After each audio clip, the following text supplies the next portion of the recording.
Brendan Donovan has been traded to the Seattle Mariners. What this massive deal means for the team in 2026 and beyond on today's episode of Locked On Cardinals.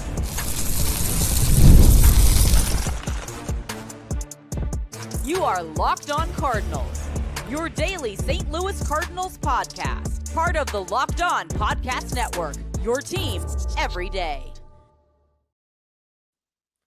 Hey there, Cardinals fans. I'm JD Hafron, and I'm a former national radio sports anchor, born and raised in St. Louis, and a lifetime Cardinals fan. And welcome to another episode of Locked On Cardinals, part of the Locked On Podcast Network, now the #1 sports podcast network. Big thank you to the everydayers for always being here. Newcomers, whether you're Cardinals, Seattle, Tampa Bay, welcome aboard. Hope you enjoyed the content tonight. This is a show serving Cardinal Nation and giving you all the info about the birds on the bat.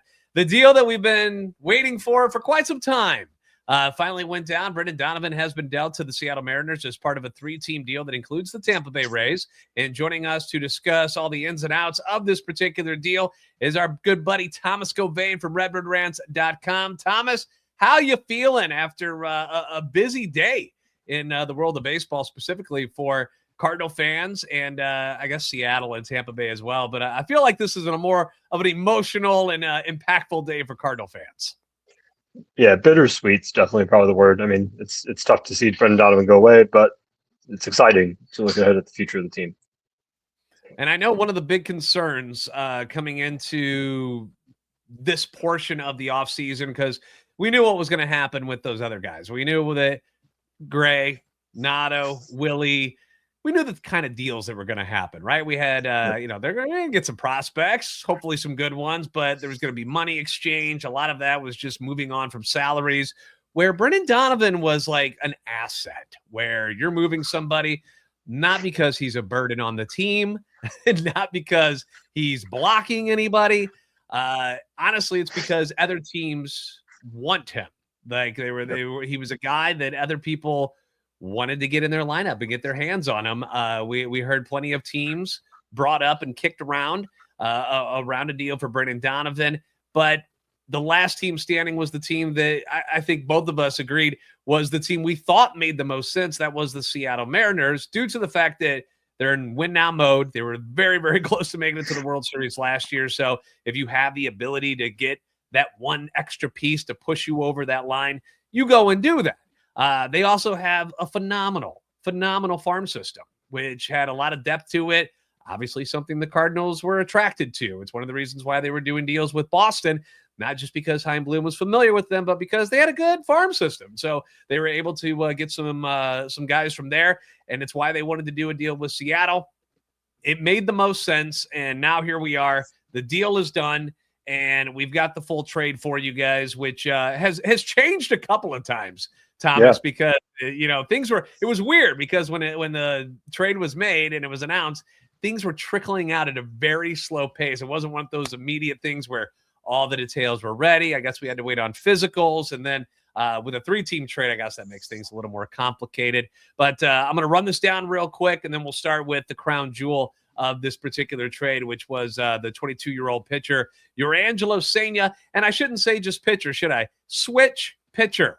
Something that most people probably have never heard of, but Jurrangelo Cijntje, 22-year-old switch pitcher, was the Mariners' #7 prospect at the end of 25. He's in the top 100 here in 2026 at number 91. They also acquired Mariners' #11 prospect, 20-year-old left-handed hitting outfielder Peete, who is very young but has a lot of upside to him, very athletic. They're also getting 2 competitive balance picks. One of those is coming from Seattle, and then another one is going to be coming from the Rays. Plus, they're getting an outfielder from the Rays farm system, number 24 prospect, according to MLB Pipeline, Colton Ledbetter, which is a great name if you're a Pearl Jam fan because of the song Yellow Ledbetter. I think he has to walk out to that song if he ever makes it to the pros. Yeah. But anyway, he played at Mississippi State with Cijntje, which was kind of a cool thing. Athletic guy, 37 stolen bases at AA last year. So that's what we're looking at here. So you end up getting 5 assets in return for Brendan Donovan in this particular trade. So let's start at the very top here with the pitcher, the switch pitcher, Jurrangelo Cijntje, a name that we've heard mentioned multiple times this offseason, that it was a guy that the Cardinals were kind of targeting. Very unique skill set to be able to throw with both sides. What are your thoughts on Cijntje being the top guy that the Cardinals were going to are able to finally acquire, instead of it being like, one of the power hitters that they were after too? I like the move quite a bit, especially with Cijntje being the top. The switch pitcher, every report is saying that he's going to go right-handed in spring training. His bullpen still throw southpaw, but he's going to be focusing on right-handed, which is definitely the right move. I think his prospect ranking is hurt slightly from his numbers as a lefty. Right-handed batters last year hit 273 against him when he was throwing left-handed. Left-handed batters hit 296 against him. So his numbers are definitely far better as a right-handed pitcher. You see more strikeouts on that side as well. He's got a plus fastball that sits in the mid to upper 90s. His slider has high swing and miss rates. I think once he fully commits to being right-handed pitcher, he's one of the top 10 pitchers probably. Definitely right-handed pitcher, but as far as prospects go, he's up there. Now, it's unique. Like, my dad used to do this. He used to be able to throw both ways. He was ambidextrous, is the fancy word for it. But he always stuck with the left side. And you mentioned that the right side, where him pitching with his right arm is the best one.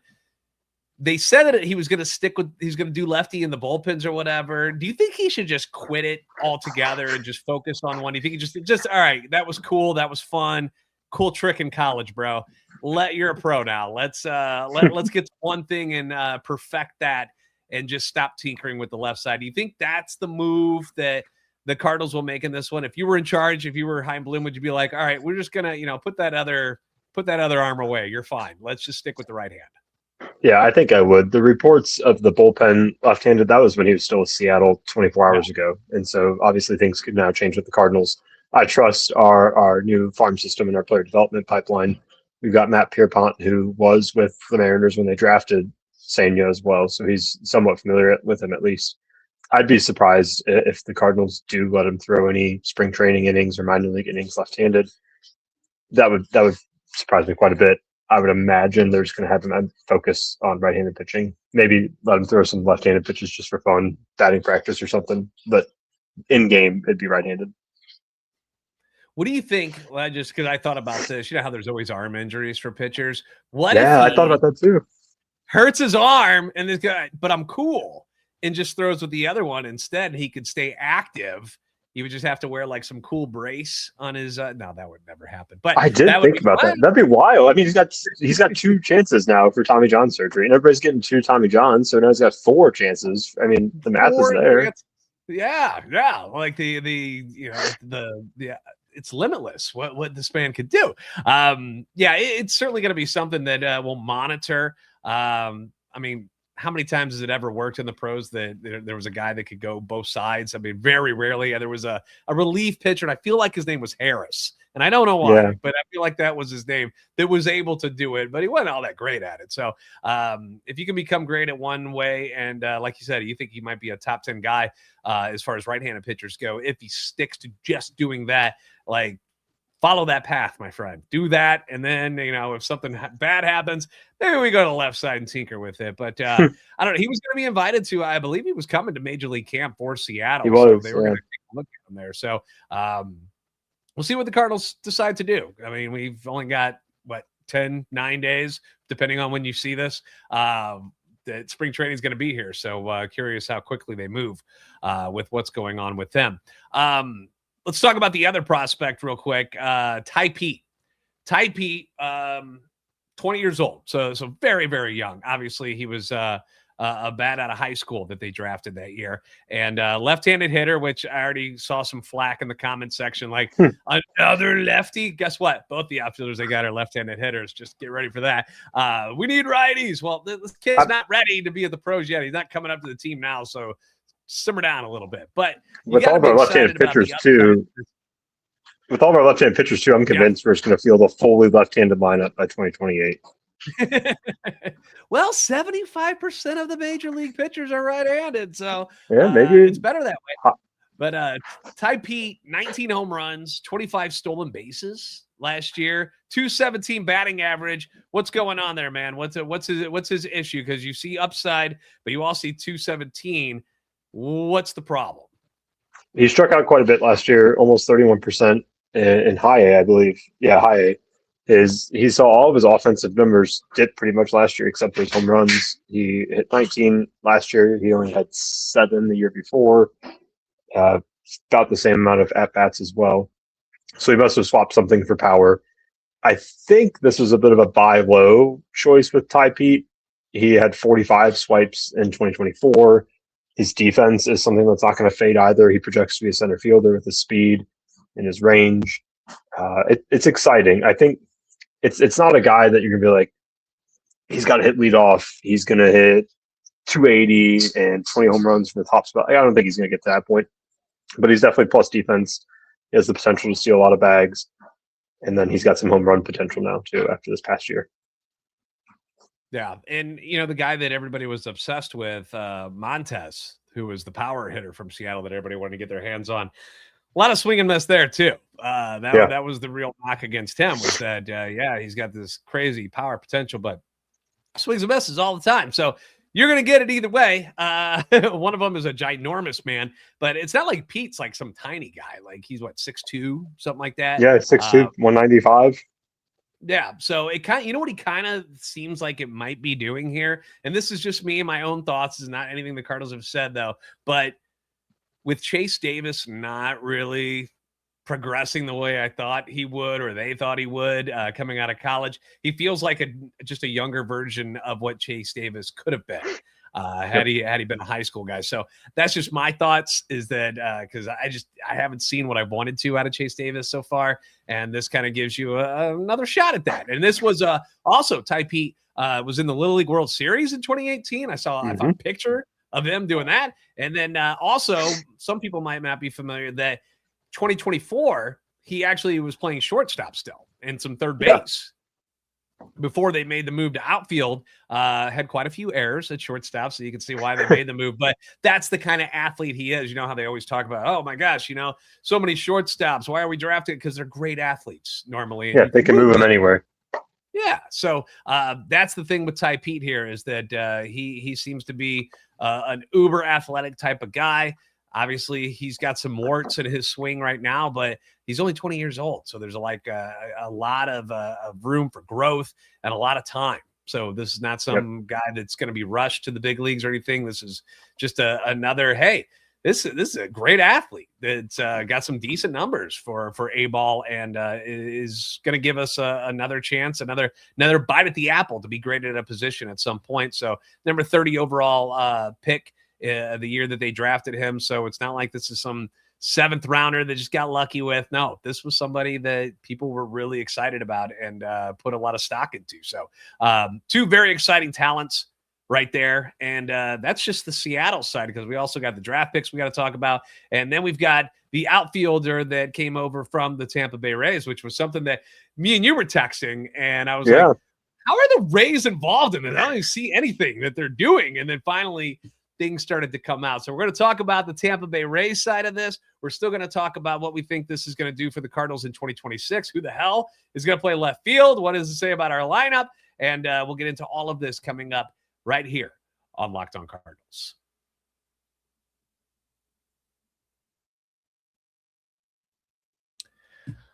All right, guys, let's talk about jobs, shall we? Because Indeed takes care of the hiring, because it's not just about finding someone willing to take a job. It's about finding the right person who's got the right background, who can actually help your business move forward. And if you want candidates who match what you're looking for, guess what? You go to Indeed.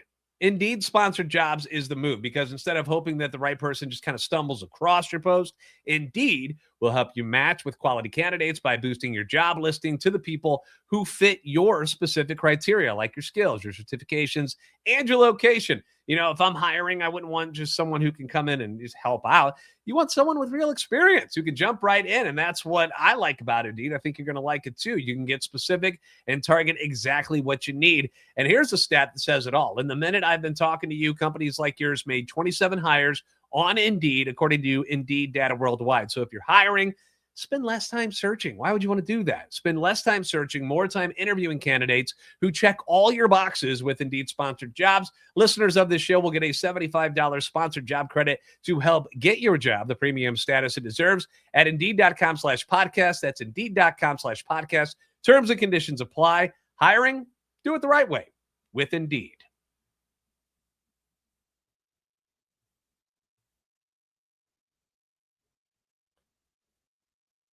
Thanks again for making Locked On Cardinals your first listen of the day. Thank you for making Locked On the #1 sports podcast network. You already live your team every day. Now take it up a level. Go ad-free. You can join our Everydayer Club today. Get Locked On Cardinals with no interruptions. Members-only Discord access, all for just $5 a month. Very, very cheap. You can go $50 a year if you want to do it that way. Check it out if you haven't already. Go to LockedOnSTLCardinals.supercast.com or check the link in the show notes to learn more.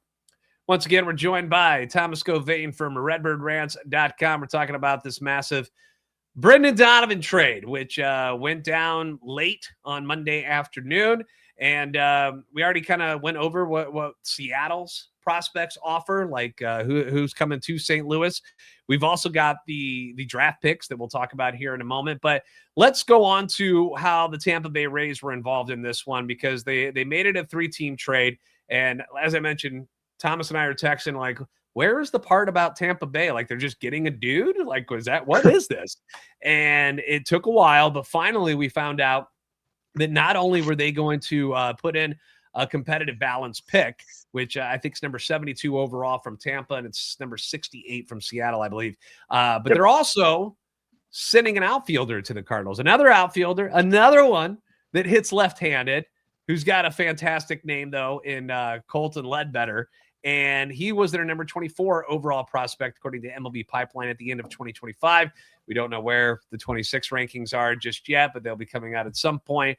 But what is your knowledge, if you will? Because, some of these guys, this is a AA guy, but what is your knowledge on what Mr. Ledbetter offers to the Cardinals and what we can expect from him in the minor leagues this year? Yeah, he's another guy who had a bit of a down year last year compared to what he did the previous year. He had a 112 WRC plus in AA, only 7 home runs, 37 stolen bases. His strikeout rate was a solid 24%. He had a 265 batting average. Nothing really exceptional at any point, 716 OPS. I think he's just a solid depth outfielder at this point. He has the potential there for some more power. He hit 16 home runs in 2024. But I think from the Rays system, especially our connections, Heimblum's familiarity with that farm system. Ledbetter was not there when Heimblum was there, but he still knows people there and he trusts them, I'm sure. I think it's just a nice depth addition for the outfield. Left-handed, so that might frustrate people. He's 23, so he's probably close to the majors as far as age goes, but nothing overly exciting, just a solid return. Yeah, 37 stolen bases, I believe, at AA. So another athletic guy that, nobody's projecting to be a starting center fielder or something at any point as of right now. But again, you need more bodies, and you never know when some of these guys can turn into something special. So, and it was also pointed out that he was at Mississippi State along with Cijntje when he was there. So that's kind of cool that they got to play together in college. Like you said, Tampa Bay Rays, Heim pulling from another place that he's comfortable with. Again, he wasn't there when Heim was there, but I pointed out that I was like, of the 4 deals that the Cardinals have made this offseason, 3 of them involved Heim's former organizations. And some people were like, well, so what? And I was like, I'm just observing, man. I'm just throwing it out there. Like, he's obviously got some people who are familiar with what's going on in these organizations, and he trusts them. And, these are guys that he chased after and he wanted. So you put those 3 players, and then you get the 2 competitive balance picks, again, 68 and 72, which is in between the second and third round. So it's not like, this is way down the list somewhere. So you should be able to find some pretty good talent at that point of the draft. Overall, Thomas, what do you give this trade? And I get it that it's prospects. We don't know what they're going to be at some point. All of them could not pan out. It could happen that way. It's always a risk, but just based off of where these rankings are and who these people are, what do you give this particular trade for Brendan Donovan? I'm also going to take out the emotional aspect to this grade. Brendan Donovan's awesome. He's a leader in the clubhouse. I'd give it a B+. I mean, these are 3 prospects. One of them is legit, top 100. Could be a very high-end starting pitcher for us. And then the 2 comp picks. You look last year, we drafted Tanner Franklin right about 72nd overall, too. It might have even been 7. I can't remember the exact number. And Tanner Franklin's already receiving rave reviews as a potential high-end starting pitcher. So the comp picks are the icing on the cake to get Cijntje as well as also a nice addition, too. Yeah, and don't look now, everybody. But which team was it? Was it the Mariners, I believe, that had 7 top 100 prospects? And hello, guess who's tied with you now? The Cardinals. They got 6. Well, we just passed. Yeah, I got 6. Yeah, okay. I was thinking we had 6 and we passed them, but no, it's even. Yeah, they're now even. We stole one away, but yeah. So that's now 6 guys in the top 100, and temper expectations because you just don't know. But when you got that much talent inside those numbers, not only could those guys turn into something great, but they're also valuable when it comes to trade chips, because when you look ahead at the 2027 payroll and you're like, why is only like $38 million over there? Yeah, they don't have anybody. There's nothing. Obviously, there's going to be arbitration and things are going to change, and who knows if extensions are going to happen, but there's no money being spent yet. So it allows, whenever the CBA gets figured out, it allows the Cardinals a ton of room to go and acquire some expensive talent when they're ready to compete at that level again, where it makes sense to add something like that. But again, people are going to be bummed about it because it's not now. It's not now. It's going to be maybe next year, probably the year after that. These guys are going to have to grow together and learn to win together. They're going to learn to lose together at the major league level as well. So that's kind of what we signed up for at this point. So be prepared. The 71 wins that people are talking about online, yeah, that's probably pretty realistic at this point, considering how green everybody is on the roster right now. Now, I do want to talk about what this roster is going to look like lineup-wise. Like, how do you want to go through the lineup? Who's going to be playing in left field if Nootbaar's not available, what you think the smartest move should be. We're going to get all that information and more from Thomas Gauvain from RedbirdRants.com coming up next on Locked On Cardinals.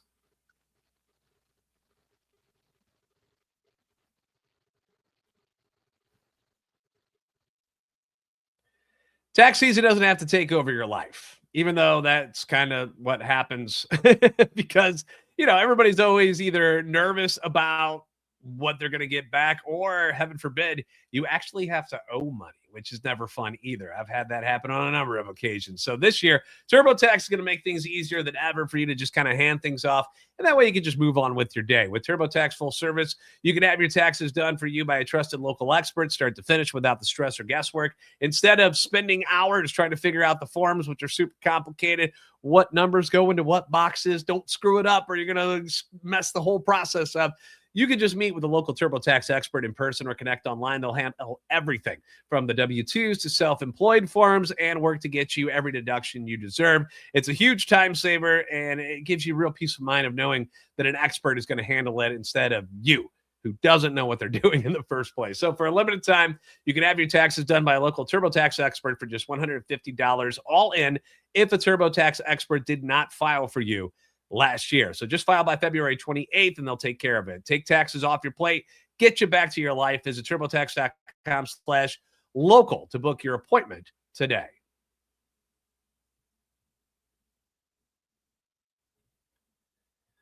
Once again, thank you for making Locked On the #1 sports podcast network. Thomas Gauvain from RedbirdRants.com. Kind of nice to join us here today to discuss this Brendan Donovan trade, which, we all anticipated it.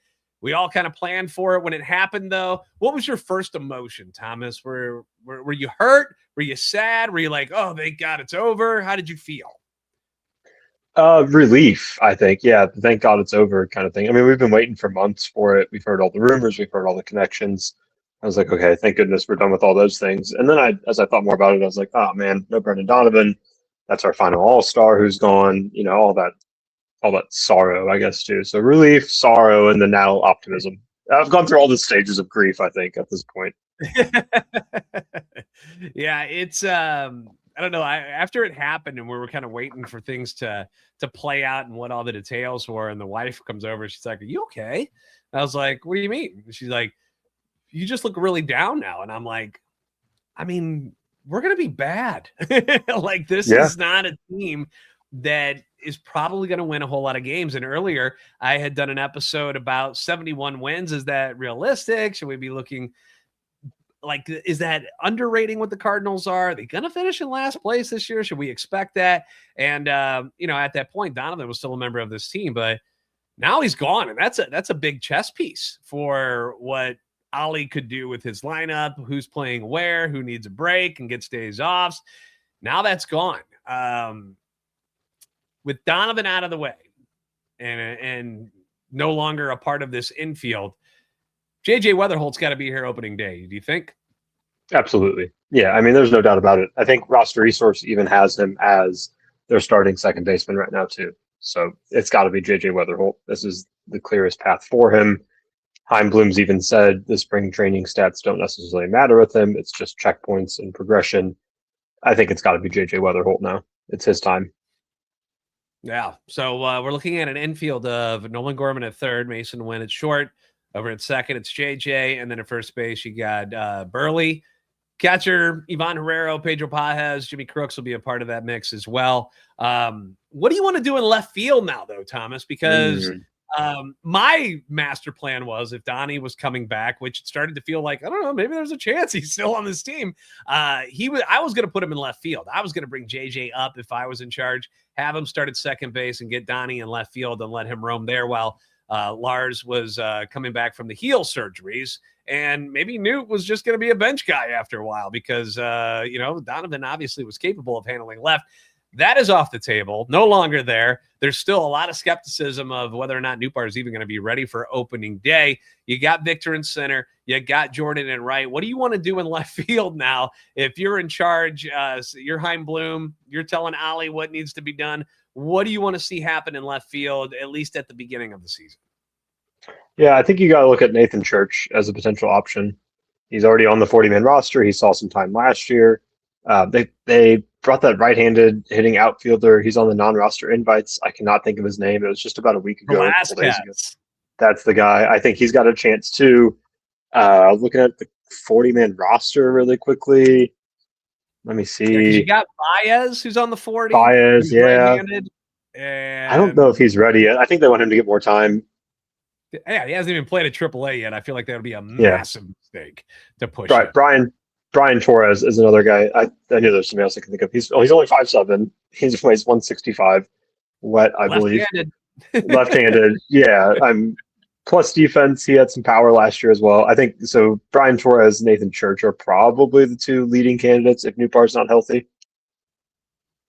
Do you think you're in charge? This is your team, your money, Thomas. Like we're letting you do it. Are you going into free agency and pulling out one of these outfielders that are still there? You've got Andujar. I've started to beat the drum for Randal Grichuk. I feel like it makes sense, for what he can do against left-handers for you. They can't be Andujar, maybe 2-year deal is what he's going to be looking for. So he might be too much, which I totally understand if they didn't bring him in. But Grichuk's got to be a 1-year type of guy. They're not, you don't have to spend a whole lot of money on him. Do you think they go down that path, or do you think they settle this internally and move forward? Man, if they do internally, and I see Brian Torres or Nathan Church on the opening day left field spot, that 71 wins might look good at that point. Yeah. Randal Grichuk sounds good. I think I'd be okay with that. I know some people are like, oh, another old Cardinal. Heimblum's doing nothing but dealing with his friends and bringing in an old guy. But Grichuk hasn't been here for a while. He's a different player at this point. I think that'd be a good addition. Yeah, I just feel like it makes sense. I know that I've thrown out the name Starling Marte as well. I just don't know at age 37, that's what he wants to do with his life, is come to a team that's rebuilding like this. I feel like he'd rather be a platoon guy for one of those big city teams. Maybe he goes back to the Mets. Who knows? I have no idea where he's going to land. I find it hard to believe that's where he'd want to play. I feel like he would take less to go somewhere else and be a part of a winning team instead. So I don't know. That's just who I keep landing on every time. I end up landing on Randal Grichuk going, It makes sense. He mashes lefties. Last year was a little bit of an off year, but previous years before that, he kills them. And we know he can play outfield. He might even be able to spell you a little bit in center field if you need him to. I don't know if his wheels and stuff and his range are quite what it used to be at this age, but I don't know. It feels like something that they might do. Let me ask you this too before we let you go. Leadoff hitter this year. A lot of people thought Brendan Donovan was going to be the leadoff hitter if he came back. It just made a lot of sense. I know in our vision of a leadoff hitter, you would love to have Victor Scott sitting there at the top of the order, getting on base at a 345 clip and stealing bags left and right. We haven't seen him be able to do that yet at the major league level. Where would you want to go lineup wise at the top of the order with what you got available right now? I think I'd go for Mason Wynn at the top. I know he doesn't quite have the on base that you might want from the top of your lineup, but I think it's time to just throw him in there, see what he can do at shortstop, see what he can do at leadoff, and truly make him the face of this team in 2026 and hopefully beyond with an extension. I think it'd be fun to see him run around and get on base as much as he can at the top of the lineup. Is there anybody other than Mason that you're looking at to extend at the moment? Mm-hmm. Would you do it with Ivan Herrera? Is it too early for him? Like, is there anybody else? Because you got all this money available on the payroll, like, you know, where eventually they're going to spend money again. They're not going to stay down here and where they are. Yeah, eventually they will. Is that the next guy, do you think, on the list, or is there anybody else? Would Burley be somebody you'd be interested in, or do you think, you know, hey, let me see him do it one more year before I go down that Yeah, line? I think you know where I stand on Burley still. I'm not quite sold on him still. Ivan Herrera, I'd like to see him catch before I give him an extension, is see if he can be viable back there. Honestly, JJ Wetherholt would probably be Mason Wynn, and then Wetherholt would probably be my two. I think I might look into something for Matthew Liberatore if it's relatively team friendly, as these extensions usually are, just to give us that starting pitcher we have for the next 5 years while everybody else starts to come up. He's not Adam Wainwright. I'm not telling you he's Adam Wainwright, but like, he can be that voice in the clubhouse for the rotation, at least for the next few years. All right. Well, I think overall, both of us are pleased with the deal. Again, it sucks losing a guy like Brendan Donovan because you know how great he was. And he seems like a dude that was like the perfect Cardinal for life type of guy. But situation is what it is. And clearly people wanted him. And you see the haul you got back. I don't think any of us thought that they were going to get 5 players in return, which is what this turns out to be, with 3 actual prospects and 2 draft picks. I don't think anybody saw 5 assets coming back to the Cardinals for Brendan Donovan, considering how everybody talked about him as like, well, yeah, he means a lot to the Cardinals, but not to everybody else. Well, clearly you all were wrong, because that is a lot coming back for a guy that most people were like, hey, he's a pretty good utility guy, but pretty impressive, I think. Yeah, I agree. Absolutely. And then the fact that we didn't have to give anybody else up. I mean, like, we just stole guys from Tampa Bay, and we gave them nothing. It's just Brendan Donovan to the Mariners. Yeah. And JoJo stays with the Cardinals, so we'll see if anybody's willing to do anything to get him. But you know, getting somebody like Donovan who could play every day compared to a reliever who will be a free agent at the end of the year, obviously that's a completely different story. But we wish Brendan Donovan the best, and thank you for your service, sir. You were an awesome Cardinal, and I'm excited about what the Cardinals were able to get in return. And obviously we'll keep you posted on everything that happens with these prospects and how they progress moving on as now members of the Cardinals organization. Thomas, thank you so much for joining us. Anything you're working on for redbirdranch.com here in the very near future? I've got a prospect breakdown of the trade that should be coming out tonight or tomorrow. And then I don't know if you saw Michael McGreevy's interview on Cardinal territory, but he had some not safe for work. Yeah, so that's coming out soon too, hopefully. Yeah, it was entertaining. I'm loving what McGreevy's been doing so far. Yeah, go for it. That he's become kind of the veteran voice already, and I think it's great. I think it's awesome. They need some guys. They need some of these guys to step up and act a little more older than they all are, because they're all in their mid-20s now. Like, there's just nobody who's got age on them anymore as far as position players go. And in that starting rotation, like Dustin May is the oldest guy. So Kyle Leahy, actually, I think I just looked it up. He's a couple months older than Dustin May. Is he really? I did not realize. Yeah, he's June, and Dustin May early June, and then Dustin May is early September. Look at that. So look at that. Kyle Leahy is the old man. The old Leahy. He's got an old man name too. He is. Old man Leahy doing his thing. All right. Well, be sure to check that stuff out at redbirdranch.com. Thomas, as always, thank you so much for joining us, and we'll have you on real soon again, okay? Appreciate it. Thank you, JD. All right. Thanks for making Locked On Cardinals your first listen every day. If you haven't already, give us a follow on X at LO_Cardinals and at JD Sports Radio. Find us on TikTok and Instagram at Locked On Cardinals. Like, subscribe on YouTube. If you never miss an episode, check out that Everydayer Club. Head to LockedOnSTLCardinals.supercast to join. For those of you on video, we're going to send you to that first ever 24/7 National Locked On Podcast Network YouTube channel. Audio-wise, make sure your second listen is our guy Sully over at Locked On MLB.